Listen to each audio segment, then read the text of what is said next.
bullish. That's the sentiment of the day. Right into the news with Tor Constantino. Tor, what's the first order of business? Well, good morning, Martynas. Good morning, everyone. Right off the bat, the so-called alt season is in full swing. This month, more than 80% of altcoins have outperformed Bitcoin.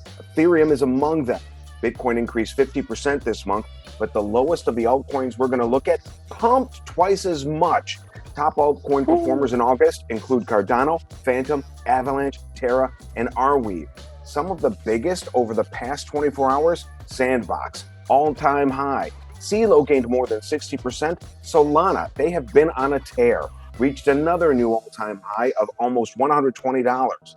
Cosmos pumped 30%, Harmony surged 35%. All altcoins are looking up. Is there a flip side, you see, Martynas? God damn it, there is. There is. Unfortunately, there is. We are living in interesting times. Altcoins are pumping, but so is my heart every time I open the news about crypto regulation. I look at those numbers, I look at my portfolio value, and then I think, but it just takes one bad chain of news for all of this to be tumbling down. I think you're absolutely right, and I think that the cryptocurrency space could be a victim of its own success, that this is promoting politicians to pile on. Guys, take your profits and make sure to subscribe to the channel. Now then, next order of news. Well, speaking of regulation, the Biden administration wants to tighten crypto reporting controls. Oh, there we go. Go on.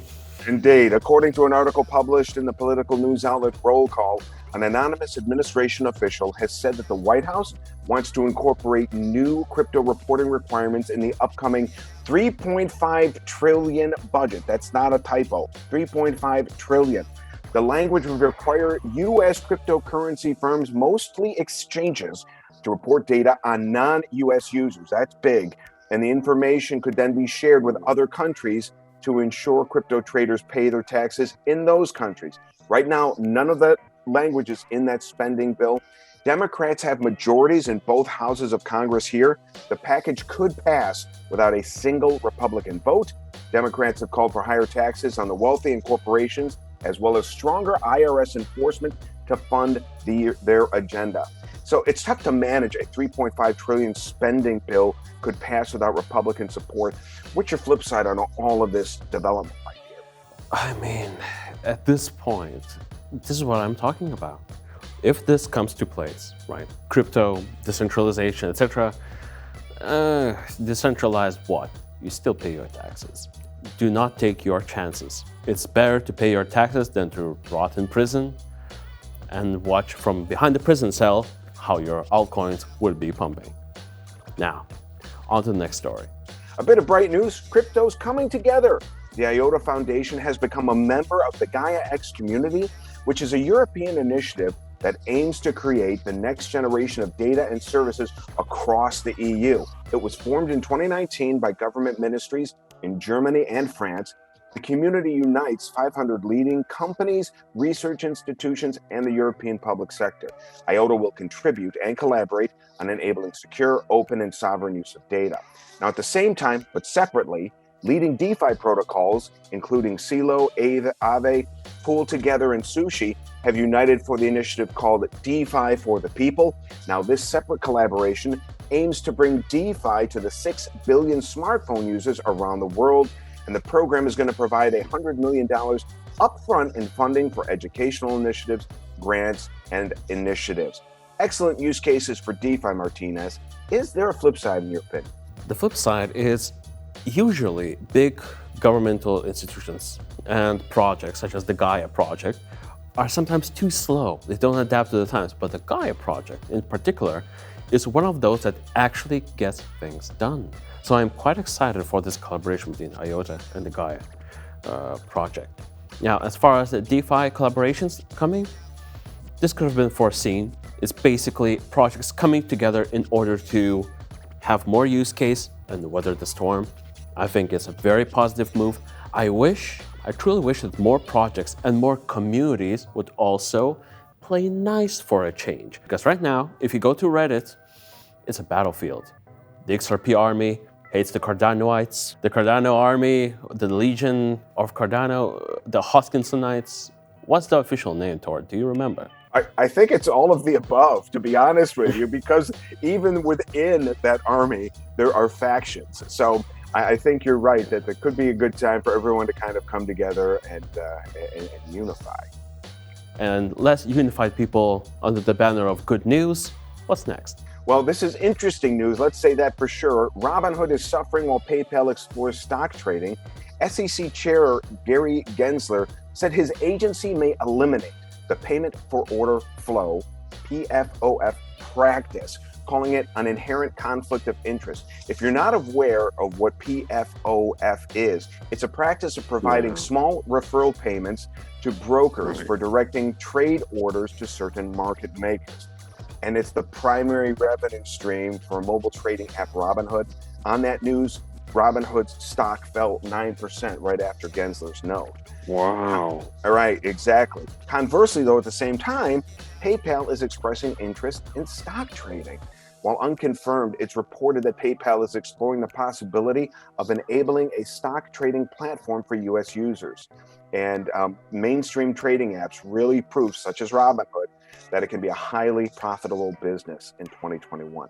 What's your flip side on these developments? Quite frankly, I'm a bit surprised. Why now? And second of all, I mean, 9%. This is not the crypto market, folks. This 9% for holders like us is just, run-of-the-mill day. Oh, it was a weekend, or it's China FUD. But in the stock market, 9% is a lot, to say the least. I'm quite surprised that Gensler would take such a position. Was it out of the blue? Do you have any information whether or not it could have been foreseen? Was this a long development? I think it's a newer development. I think, honestly, it has to come on the heels of what we saw happen in the stock market, where a lot of the Reddit community kind of came together and aped in on GameStop, and they moved that market and it kicked a lot of short traders, right? And that a lot of that activity was done on Robinhood. They recently, again, aped in on an undervalued software company as well. And I think that this is a first salvo that the regulatory bodies are trying to fire in this particular. But aped in, first of all, love the phrase, aped in. Second of all, I mean, at this point, they're trying to police the open market. So what? When big firms, big institutions do it, it's fine. But when people come together, it's not fine. Quite frankly, I'm becoming less and less of a fan of Gensler. Hopefully, the last news piece will kind of cheer me up again.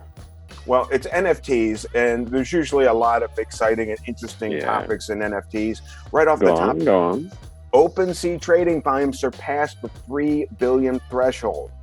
The number of sales on the biggest for a month, I know, it's insane. Yeah. Their NFT sales for a week, this last week, exceeded $1 billion. And one of the reasons for this is, again, we love talking about apes. Recent mutant ape NFT drop. Currently, it's the third most traded collection on that marketplace. Here's more exciting news. Today, Marvel celebrates its 81st birthday with Amazing Spider-Man #1 NFT collection. That collection includes covers of the first issue, variants of Amazing Spider-Man comics. In total, the collection includes 60,000 NFTs.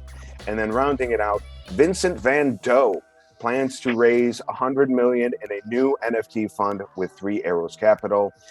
He picked his pseudonym, as you may know, from a Sesame Street character, a famous cookie artist. But good news on the NFT front all around. Indeed. I mean, the NFT news always leaves me baffled, but smiling at the end. So it's good for that. 3 billion. Actually, on OpenSea, I actually saw a figure. Don't quote me on this, ladies and gentlemen. 97% of the volume in the NFT space was on OpenSea. This is unconfirmed, but if that is true, OpenSea is the one true player, and would be a seismic development that it's actually dominating the market so much. Now, I am so excited for the Marvel development. Are you a fan of this comic book? I'm a huge fan of Marvel. I grew up reading Marvel comics. DC were okay, but I love the idea of the characters in Fantastic Four, Spider-Man, Incredible Hulk, Iron Man. all of those different franchises, or read them all and collected them as I grew up as a child. In that case, I have just one question before we end. Are you going to buy an NFT? I'm going to try like heck to do one as soon as we hang up. Fantastic. Best of luck with doing that. For audience at home, let's hope Tor actually succeeds. We'll see you in tomorrow's episode. Take care. Thank you.